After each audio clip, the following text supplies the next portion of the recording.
Hello, and welcome to this Ask Me Anything episode of Bring Your Product Idea to Life. I haven't done one of these for a while, and I love to be able to answer your questions.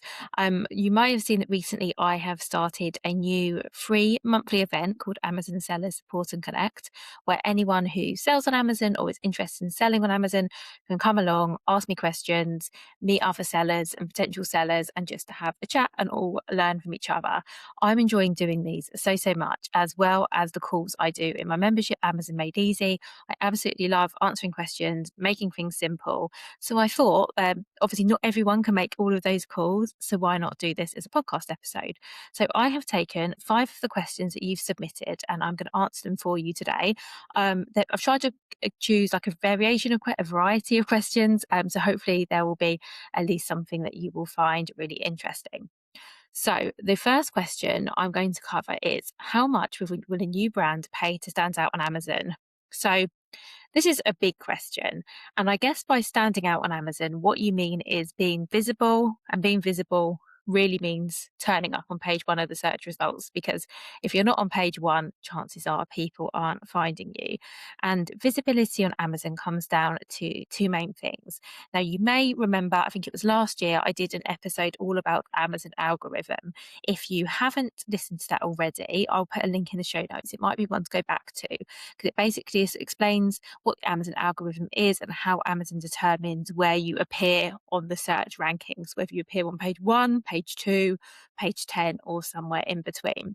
But really, visibility on Amazon and the algorithm, to simplify it, comes down to two things. So the first is relevance, which is how well your product matches what customers are searching for. So they search something in the search bar, your product comes up. Is your product relevant? And how Amazon will determine this by whether customers click through to your listing and then whether they go on to purchase, and performance, which is sales history and reviews. And of course, if you're just getting started on Amazon and you're looking to stand out, you might not have any of those. Of course, if you've been on Amazon for a while, maybe you do. But if you haven't, that's definitely something to look at.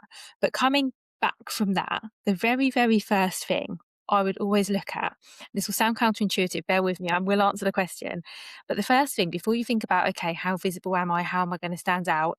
Is make sure your listing is as good as it can be. So make sure, first of all, that it's fully optimized for search. So when customers type something in the search bar that's relevant, you start to rank and show up. So use keywords and phrases that genuinely reflect what your product is. So no keyword stuffing, no putting in words just because they're things that people search for. Make sure they're really relevant. Coming back to that, clearly explain what your product is, who it's for, why it's useful, who might buy it. Make sure any information that a customer might need to make a decision is included in your product listing. So whether that's the size of your product, maybe materials, ingredient, depending what it is, make sure everything's there. Make sure you've got really great images. If you're brand registered, have A+ content. Basically make your listing as good as it possibly can be. Reason being is you asked about how much you paid to stand out on Amazon, which I promise I'm going to get to, but you don't want to pay anything at all and drive people to your listing until you know your listing is as good as it can be and it's going to convert into a sale. So then the second part of this was the performance aspect. So if you're just starting, you might not have had any sales, or even if you've been there for a while, sales might have been slow, and that's absolutely fine. But reviews, and it's hard, obviously, to get sales without being visible, but reviews are something else. So reviews are also a big part of this because when you're new on Amazon, like I said, even if you've been there for a while, if you don't have many reviews, it's harder to get that trust factor. So I will next month. I'm actually going to do an episode all about getting reviews because I do know it's hard, but I also know it's important. So there are ways to get your first reviews on Amazon. So things like using Amazon Vine, which will be a little bit of a cost, maybe encouraging your existing customers to leave reviews, maybe using your email list because obviously your customers that buy from you already, they know, like, and trust you. They like and trust your product. You might want to do a short-term promotion or discount to encourage people to come and buy your product. You might want to talk about it all over social media. The reason I'm talking about reviews, if I'm talking about visibility, is that we know that listings with reviews can convert better because it's not just about standing out on Amazon, because you can be as visible as you like, and you can pay for ads and you can appear at the top of page one, and that's all great. But what you actually need is sales. So that's why I'm talking about this, if this seems a little bit counterintuitive for you. So once all of this is in place, Now we're going to move on to the thing that you asked, which is how do people actually find you and how much do you have to pay to stand out? So this is where both time and money comes in because I believe you can either invest money, and that's usually into ads because ads are a great way to get visibility on Amazon, or you can invest time into driving your own traffic. So let's say you're going to go for the paid option and you're going to use Amazon advertising. I personally think Amazon advertising works really well because on Amazon, people are there to shop. So on Google, they might be looking for information, they might be looking for inspiration, they might just be, who knows what they're looking for. Whereas if someone finds you on Amazon, they're looking, they're generally on Amazon because they're looking to buy something. So ads can do really, really well. As a rough guide, I would say you want to be looking at a minimum of, let's say, £5 a day, very minimum. Ideally, if you can invest £10 a day, by the way, it doesn't mean you always spend this, you might not, but that's kind of money gives you a good opportunity to really test what you're doing. If you have less, so let's say you're thinking, oh, I can only afford to spend £2 or £3 a day, put that money aside and wait until you can afford to invest a little bit more. Because the thing of having a low budget is, depending on the category your products in and how much a click is, that budget could be gone within hours or less. It doesn't really give you a chance to test how they're working. So if you don't have that much money to invest in ads, I would say either wait until you do, or maybe you run ads, but you do it for a shorter period of time, maybe a week, ideally 2 weeks. 2 weeks is a good period of time because the first week's a lot of testing. I mean, ads are always testing. If you've got a smaller budget, you could just invest in ads just for a very short term. They don't always have to be a long term thing. You don't have to run them forever. Even a short burst can really help with visibility.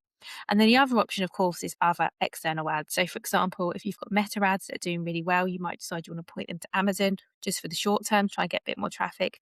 That's definitely something you can do as well.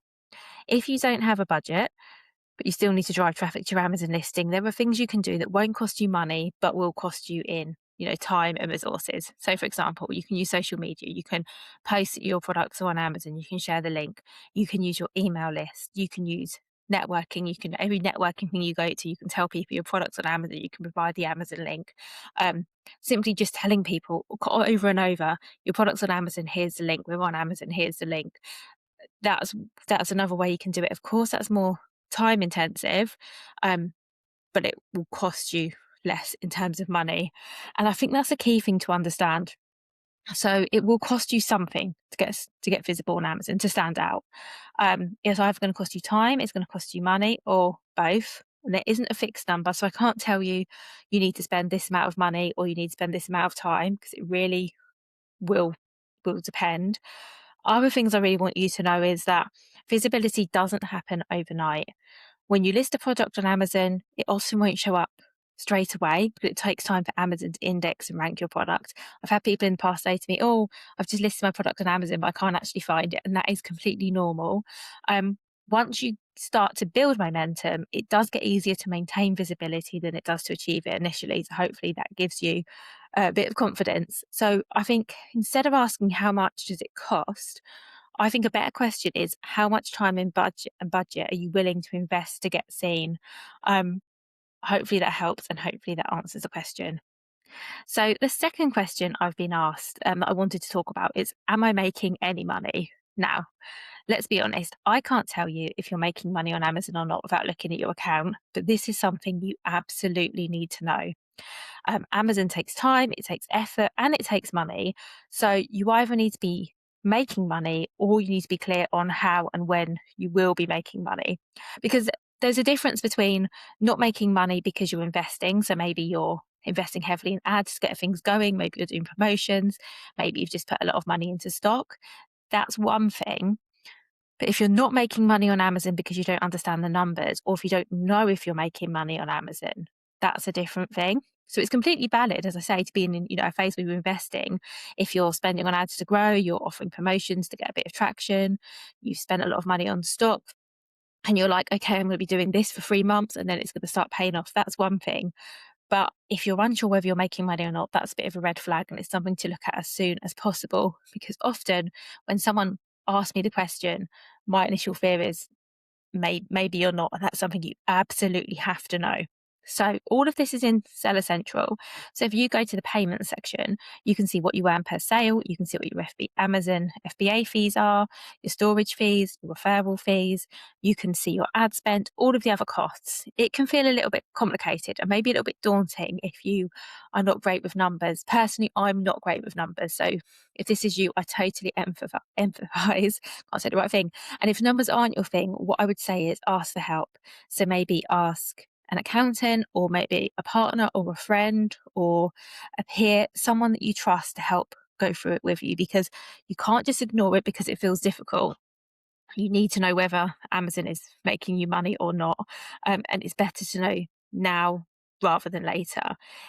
If you work it out and you're not making any money, first of all, don't panic. It doesn't automatically mean you should stop.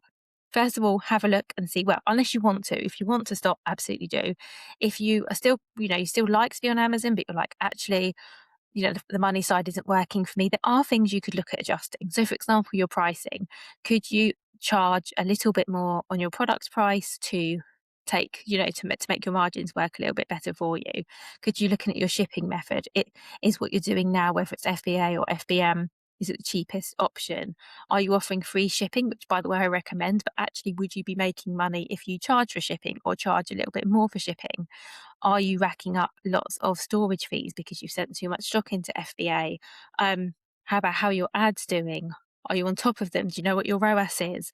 Or are you just letting them go every month? Can you cut back on what you spend on ads? So these are all small changes that can actually make a big difference. However, it also might be that you look at all of this and the numbers just don't work for your product, and it doesn't matter what you do, it might not work out. And while that's really, really hard, that is important to recognize, because the worst place to be is continuing without knowing and continuing to lose money over time. So I would say it's always better to understand your numbers now. Even if it's uncomfortable, at least you can make an informed decision going forward. Okay, question number 3. Should I focus only on my bestseller? Okay, so I can't say for sure again without looking at your account and seeing your numbers. So my answer here is maybe, but not entirely. So if you have a product on Amazon that's outperforming all of the others, that's great. That's a really, really strong asset because it's proven, it's bringing in sales, and growing it is probably going to be easier than growing sales on your products that aren't yet selling. So it does make some sense to prioritize it. However, it shouldn't be your only focus, because ideally you want customers to buy more than one product from you, especially if you have a range. So I would say have a little think about how you can encourage cross purchasing. So, for example, if you've got A plus content, can you have an image somewhere that shows a wider product range? If you've got a store and if you have a range of products, I hope you have a store, all of your products should be visible there. You can add a comparison table against your A plus content so customers can see other products that you sell. You could use promotions actually. So I've got a client at the moment who is offering a multi-buy offer where if you buy 2 of their products, you get a discount. And if you buy 3 of their products, you get a bigger discount to encourage people buying more than one product. If your bestseller is a variation, I would always use that in your ads so that customers click through to this best selling product, but they can also see all the other available options. So those are a few things you can do, because you don't want to ignore your other products. They might just need a bit more visibility. They might need a bit of optimization. Maybe you need to look at the listings, but some small improvements can help them to gain traction. So I would look at continuing to grow your best selling products while also looking to improve sales across your other listings, because there is a risk in relying on just one product. So if your product goes out of stock or competition increases and sales go down, or the listing gets suppressed for some reason, then you are really stuck. You really don't want your entire account and all of your sales depending on one listing. So I would say a balanced approach works best, where you put effort into growing your best selling product while also growing your other listings. So maybe it's a bit of a 50-50 split, because over time this will give you more stability, less risk, and more opportunities to grow. So I would say rather than just focusing on your bestseller, maybe use your best selling product to grow the rest of your range. And question number 4, how much should I spend on advertising? So without sounding like an old lady, this is really another how long is a piece of string question, because it really depends on your account, on your products, on your goals, and on your budget. How much money do you have available? I can't give an exact number without seeing your data. And I know I've said that a lot on this call. So, what I will say is if you ever want advice that really is tailored to you, you are very welcome to join my Amazon Made Easy membership. So we have weekly calls where you can ask me questions, you can share your screen, you can show me what's going on inside your account, we can look at listings, we can look at your ads, we can look at anything you want, and you can get specific personalized feedback that's actually relevant to you. So I'm going to put a link to that in the show notes in case it's helpful. But generally, and I think I covered this partially in an earlier question, I think less than £5 a day is unlikely to get results. It might feel like something is better than nothing. However, very small budgets aren't going to give you enough data or enough traction. So if your budget is very limited, you're better off saving it. I know I said this before, but if you can't afford to run ads at £5 to £10 a day for a week or two, maybe hold off until you can and try some of the things I spoke about earlier to get visibility that aren't going to cost you in money. Um, Another thing to know is ads don't have to run forever. You can use them in short bursts to give your sales a bit of a boost or maybe to kickstart your sales. You can use them to just test what's working. And then from then on, you can let your performance guide you. So I always say start at £5 to £10 a day, ideally £10 if you can. But then my advice to my clients is always start small. And if your performance is good, maybe increase it to £15 a day or £20 a day, but keep monitoring it closely. Keep an eye on your ROAS, which is your return on ad spend, and just check that your ads are profitable for you. As long as your ads are profitable, you can start investing more money into them. But as a word of caution, it's easy for ad spend to creep up, especially if you're not reviewing it regularly. So you do need to stay in control of what you're spending, what your sales are, what your ROAS is. So there isn't really a fixed maximum spend. I know I've given you my ideal minimum spend. There isn't really a fixed maximum. It really depends on the results that you're getting. And I think it's just about how much can you afford to spend profitably. And now I'm going to move on to our 5th and final question, which is, should I use FBA only or is a mix worth it? Okay, I'm going to start by saying it doesn't have to be FBA only. It also doesn't need to be FBA at all because, you don't have to use FBA. I do often recommend it, especially for small, lightweight products, for products that customers tend to want really quickly, and it can work really, really well. But if FBA isn't working for you for any reason, you don't have to use it. So, for example, I've worked with brands where their products were quite delicate and they were finding where they were sending it into FBA. Obviously, they're being handled a lot because you're sending them to Amazon. Amazon put them on the shelves. Amazon then take them off the shelves. Then they send them to the customer. There's a lot more handling involved potentially than you dispatching to customers yourself. And if you're getting a lot of damages, for example, it might be that actually FBA isn't going to work for you. And that's absolutely fine. But if you are using FBA and you want to use FBA, I guess the question becomes, do you want to just use FBA or a mix of FBA and FBM, which is fulfilled by merchant? Personally, I think a mix is worth it. And the main reason for this is stock availability. Because if your FBA stock runs out, your ranking can drop, your ads will stop, and your sales will inevitably slow down. I'm working with a brand at the moment, and they have some other resellers selling their products on Amazon, which isn't allowed, but that's by the by for now. But what it's meaning is that where they're going, every time they go out of stock, one of their competitors gets to buy a box. And then it's harder to recover when you restock. So instead of having steady, consistent sales, you end up with peaks and troughs. So having an FBM option gives you a bit of a backup. So you can keep selling even if your FBA stock is low or unavailable. You don't have to keep it active all the time. You can do. So there are some benefits because customers without Prime, and there are people who don't have Amazon Prime, might find that what Amazon charges a customer who doesn't have Prime for delivery will often be more than what you would charge.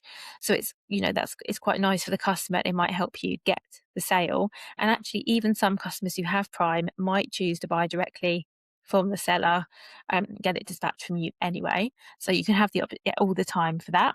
Or you can switch it on only when you need it. So you can keep an eye on your FBA stock, and then if you see that you're running low, you can switch to FBM option on. Personally, as I say, I think a mix gives you more control. I think it gives you more stability. I think it gives you less risk. But as with everything, it depends on your product and your setup and your own situation. And if you want to talk this through, like a bit more, make it a bit more relevant to you, you are very welcome to join one of my Amazon Seller Support and Connect calls. They're the first Wednesday of every month. They're absolutely free. There'll be a link to book in the show notes, and you can ask me questions live. And if you want more ongoing support, as I mentioned, Amazon Made Easy is designed to give you exactly that. You get to speak to me every week. You can share your screen, you can share your listings. I get to know you, your brand, your product, and I can give you much more tailored advice based on your situation. Because the reality is, with all of these questions, hopefully I've asked, but I have answered them to the best of my ability, and hopefully it's been really useful. But hopefully you can see that I can't go very specific without knowing the specifics for your particular question. So if you have something you want answered and you want to know the advice is tailored to you, those are definitely some good options. So I really hope you've enjoyed this episode. Thank you so much for listening to the end. Please rate, review, subscribe, share the episode, all of those good things. And I will be back next week with another amazing guest.